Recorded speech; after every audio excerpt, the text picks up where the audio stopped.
la contraception. Alors, le contexte de cette thématique.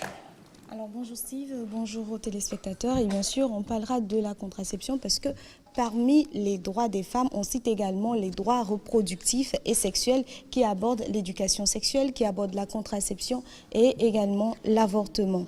Alors pour ce week-end, nous allons plus détailler en fait le droit à la contraception. Il faut rappeler que la planification familiale, c'est 3 composantes essentielles, à savoir la contraception, la prise en charge des maladies sexuellement transmissibles et la gestion de la fertilité et de la stérilité. Alors, il faudrait faire attention à ne pas confondre planification familiale et contraception. La contraception qui est une composante en fait de la planification familiale. Alors, dans le processus d'autonomisation des femmes, s'assurer en fait que chaque femme dispose des informations et également des services qui vont lui permettre en fait de décider d'elle-même en fait de quand avoir des enfants, combien d'enfants elle aura, est un processus crucial, est une étape cruciale du processus d'autonomisation des femmes. D'ordinaire, qu'est-ce qui se dit? On dit souvent que l'éducation des enfants relève entièrement de la femme.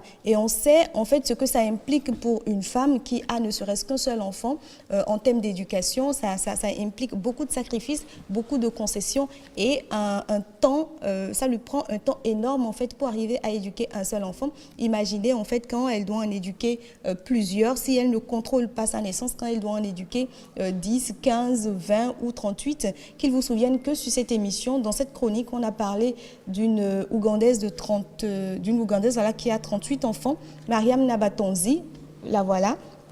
Donc, je voudrais qu'on imagine un peu, lorsqu'on abordait les intrigues de la maternité, qu'on imagine un peu la voilà au milieu. Vous voyez déjà comment ces enfants sont vêtus, vous voyez comment ils se présentent. Est-ce qu'elle est forcément épanouie elle-même déjà quand on voit ça? Comment elle vit? Comment vivent les enfants? Est-ce qu'elle arrive à accorder forcément du temps à tous ses enfants, à elle-même déjà, à son époux? Et si elle avait pu réguler ses naissances, est-ce qu'elle ne vivrait pas mieux? C'est l'un des contextes en fait pour lesquels nous abordons la thématique de la contraception aujourd'hui et également pour participer quelque peu au développement socio-économique si facile de notre pays. Et quel est selon vous l'avis de la population sur la question de la contraception? Alors vous savez, je dirais que la question de la contraception, elle est très partagée. Pour ou contre, on va suivre cet élément et on revient. Je suis totalement contre le planning familial. Pour moi, c'est aller contre la volonté de Dieu. Le planning familial, je suis à la fois pour et contre. Pour, simplement parce que ça va nous permettre, ou bien ça permet à la famille de limiter les naissances, de se contrôler pour ne pas être, n'est-ce pas, surpris par des grossesses indésirées. Compte tenu des désagréments que cela apporte à la santé. Je suis pour le planning familial. Parce que le planning familial donne la vie dans un couple. Ça donne la vie en ce sens que ça permet d'abord l'espacement des enfants et ensuite ça permet d'éviter les grossesses indésirées. Exactement, en dehors bien sûr des convictions religieuses et également de l'influence de la contraception sur l'économie ou le développement, il faut remarquer aussi, je voudrais le préciser, oui, que beaucoup de jeunes filles, beaucoup de jeunes femmes ont recours à la contraception afin de pouvoir vivre pleinement dans le libertinage en fait sexuel. Ça encore, ça reste un autre débat qu'on pourrait mener une autre fois dans cette... Mais dans la liberté. Oui, si on veut. Parce que le libertinage m'a l'air un peu péjoratif. Bien sûr. Oui, puisque je le dis un peu dans ce sens aussi en même temps. Oui, parce que c'est pas parce qu'on met la contraception qu'on fait ce qu'on veut, non? Non, je dis beaucoup de jeunes filles, beaucoup de jeunes femmes, voilà, quand je le précise. Et ça, oui, comme je le disais, ça reste un autre débat, voilà, qu'on aurait à mener dans notre chronique, pourquoi pas.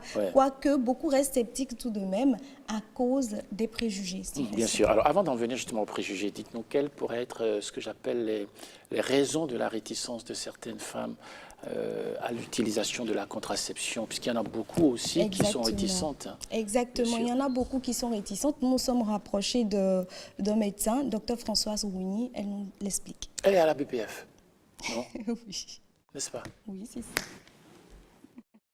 Quand nous recevons les femmes en consultation ou lors de nos sensibilisations, les motifs qui empêchent ou bien qui rendent réticentes les femmes à la contraception, c'est les effets secondaires, le retard du retour à la fertilité et le consentement de l'époux. Parmi ces 3 formes de réticence, c'est surtout les effets secondaires, mais ce sont des effets secondaires que nous arrivons à gérer. Voilà, des effets secondaires qu'on arrive à gérer. La question, en fait, des effets secondaires, il faut le préciser, est étroitement liée, en fait, à celle des préjugés, puisque c'est ce qui nourrit, en fait, le plus la réticence des femmes et des hommes à l'utilisation des contraceptifs. On va suivre à présent dans cet élément, comme on le dit, les on-dit, voilà, les préjugés, justement. Exactement, les préjugés, et l'intervention du docteur Serge Kitillon également. J'ai des amis qui ont opté pour le planning familial, mais après, ça s'est vraiment mal passé pour eux. Au fil des années, ils ont commencé à chercher l'enfant. L'enfant ne vient plus et voilà. Il y a des femmes, quand elles font ça, elles ont, c'est-à-dire de façon répétitive, leurs règles. Ça n'arrive pas de cesser. Le sang coule à chaque fois. Donc je pense que c'est l'une des conséquences. Des fois, nous doivent en mais des non blubber. Ni ani me meso ado. Des fois, nous avons bon. Ni des non doro la mais des fois nous avons mais nous akulu. Des fois nous avons cancer. Nous avons temetemelewa. Ce sont ces préjugés qui font que malgré tous les efforts qui sont fournis, l'utilisation des méthodes de contraception demeure encore faible dans notre pays. Et nous sommes à la traîne dans la sous-région, surtout parmi les pays francophones. Nous sommes pratiquement les derniers.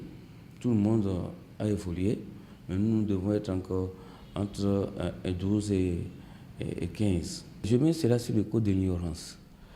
C'est de la pure ignorance entretenue par les rumeurs, les préjugés, par les idées préconçues, plutôt je voulais dire, qui disent que ces méthodes sont nuisibles à la santé de la femme.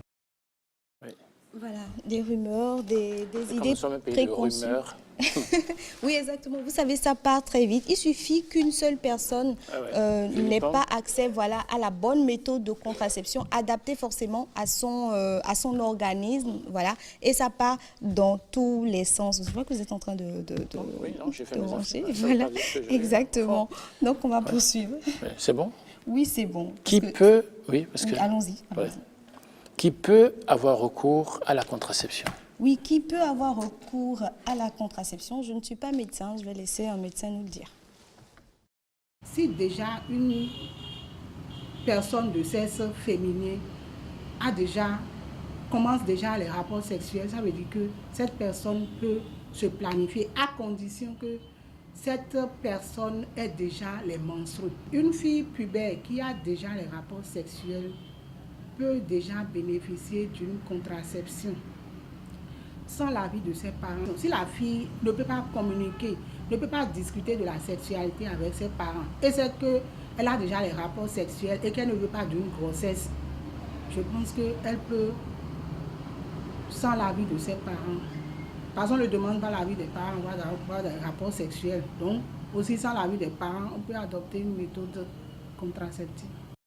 Voilà, c'est bien cela. Nous allons continuer tout ça demain. On va arrêter pour aujourd'hui. Et demain, on va détailler, mais vraiment détailler les différentes méthodes de contraception qui existent. On va donner en fait leur durée, les effets secondaires et parler de long en large des effets secondaires pour pouvoir rassurer quelque peu les gens. Voilà. Merci beaucoup. C'était donc la contraception.